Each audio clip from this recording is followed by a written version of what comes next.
Thank you very much.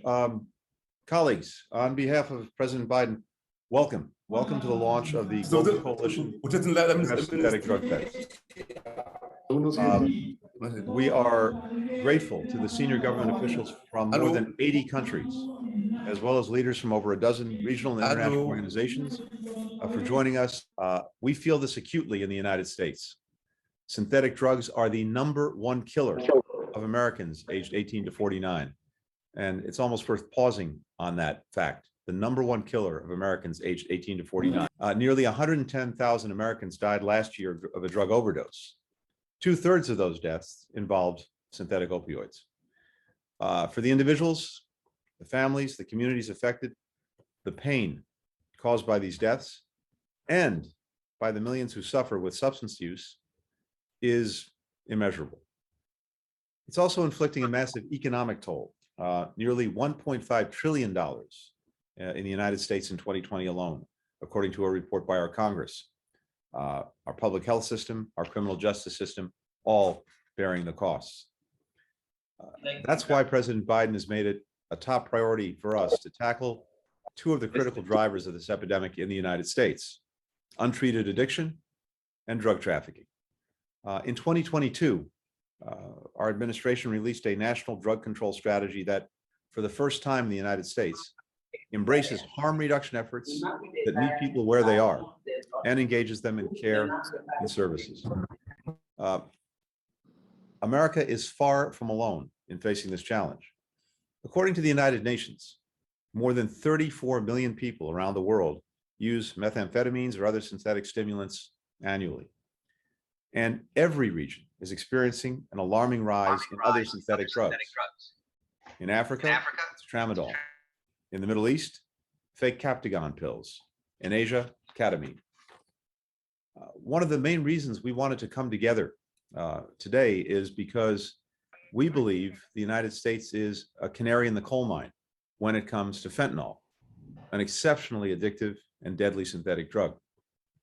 Having saturated the United States market, transnational criminal enterprises are turning elsewhere to expand their profits. If we don't act together with fierce urgency, more communities around the world will bear the catastrophic costs that are already affecting so many American cities, so many American towns. The criminal organizations that traffic synthetic drugs are extremely adept at exploiting weak links in our interconnected global system. When one government aggressively restricts a precursor chemical, traffickers simply buy it elsewhere. When one country closes off a transit route, traffickers quickly shift to another. This is the definition of a problem that no country can solve alone. That's why we're creating this global coalition. We're focused on 3 key areas. First, preventing the illicit manufacture and trafficking of synthetic drugs. Second, detecting emerging threats and patterns of use. And third, advancing public health interventions and services to prevent and reduce drug use, to save lives, to support recovery for people who use drugs. Now, of course, we're not starting from scratch. For years, governments, regional and international organizations, health workers, and communities have been coming up with innovative solutions on each of these priorities. Countries in the Western Hemisphere are working with the Organization of American States to develop and implement early warning systems to detect emerging synthetic drug use. Take-home naloxone kits pioneered by countries in Europe have been adopted by countries in Central Asia and other regions. The International Narcotics Control Board is promoting intelligence sharing on the trafficking of precursors to help governments cooperate on interdictions and on prosecutions. This coalition is intended to build on these and other important efforts, not take their place, including efforts in the United States, which are among those shared lessons learned. I'll give just one example. In April, we hosted the first ever City Summit of the Americas in Denver, Colorado.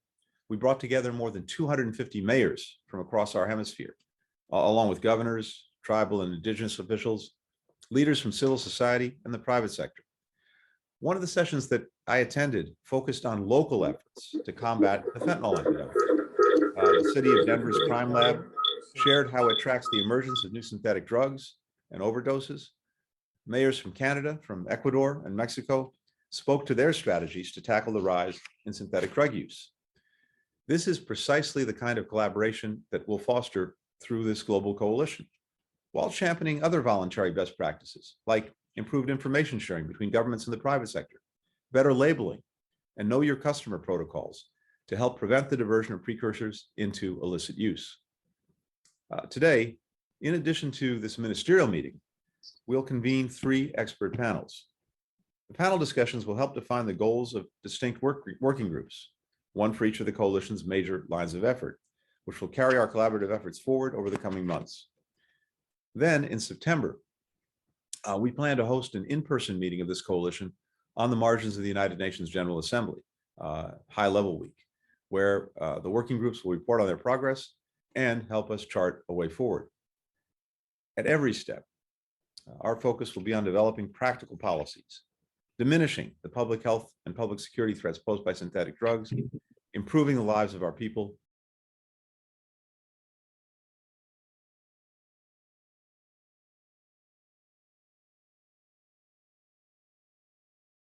It's not enough to work with governments and international organizations.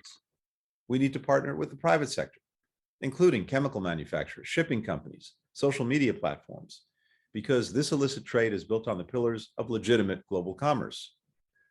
Most synthetic drugs are produced from chemicals that are used legally in making pharmaceuticals, cosmetics, household products. Traffickers advertise synthetic drugs on social media. They use online apps to communicate with prospective buyers and collect payments. We also need to partner with hospitals and clinics, emergency departments, mental health professionals, and other public health stakeholders who are saving lives every single day by providing treatment and recovery support efforts. And we need civil society at the table, including the community-based organizations that are on the front lines of this effort. I mentioned a few minutes ago my meeting with city officials from the Americas who are developing these innovative responses to threats from synthetic drugs. One of them who really stayed with me was Shauna Darling. She's a public health official from Denver. She and her team drive a bright purple van that I got a chance to see, a clinic on wheels among the city's underdeveloped neighborhoods, bringing services directly to vulnerable communities. They distribute fentanyl test strips and naloxone. They connect individuals with treatment and recovery programs. They share information about dangerous new synthetic drugs. Shauna explained to me that one of the reasons she's been able to build trust with many of these vulnerable people is because she walked in their shoes. She herself struggled with addiction for 13 years. She spent time in and out of jail. And she told me, and I quote, "I've learned what it feels like to be defeated and desperate, but I was able to get support and care that I needed, and now I'm able to offer that to others." When we talk about the hundreds of thousands of lives this epidemic takes every year, and the millions of families it's ravaging, it's easy to lose sight of the human beings behind the numbers. So let's remember that while this coalition is about protecting our citizens' security, their health, their prosperity, it's also about saving people's lives, saving their futures. People who could be our neighbors, our friends, our loved ones, individuals who, like Shauna, have so much to contribute to their communities. I can't think of a more important or urgent undertaking for us, and I can't thank you enough for joining this session, joining this coalition, and for the work that we'll do together. Thanks, everyone.